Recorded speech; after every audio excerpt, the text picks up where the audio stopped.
ప్రతి సంవత్సరం మనం నాగపంచమి పండుగ ఎందుకు జరుపుకుంటాం? దాని వెనుక ఉన్న ఆసక్తికరమైన కథల్లో ఒకటి ఈ రోజు తెలుసుకుందాం. బృందావనంలో యమునా నది ఉంది. కానీ ఆ నదిలోకి కాలేయుడు అనే భయంకరమైన నాగరాజు తన విషాన్ని చిమ్మి నీళ్ళని నల్లగా మార్చేశాడు.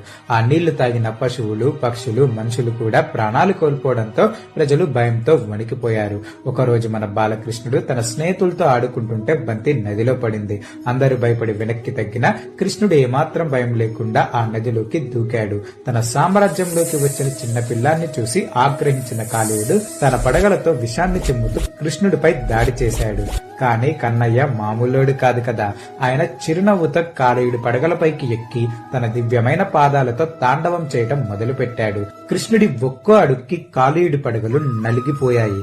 వాడి విషం మొత్తం బయటకొచ్చేసింది. ప్రాణాల కోసం విలువిల్లాడిన కాలేయుడి భార్యలు, పిల్లలు వచ్చి కృష్ణుడిని శరణు వేడుకున్నారు. వారి ప్రార్థన విని కృష్ణుడు కాలేయుడిని క్షమించి ఇకపై ఎవరికి హాని చెయ్యవద్దని, యమునా నదిని విడిచిపెట్టి వెళ్లిపోవాలని ఆదేశించాడు. అప్పుడే కృష్ణుడు కాలేయుడికి ఒక అద్భుతమైన వరం ఇచ్చాడు.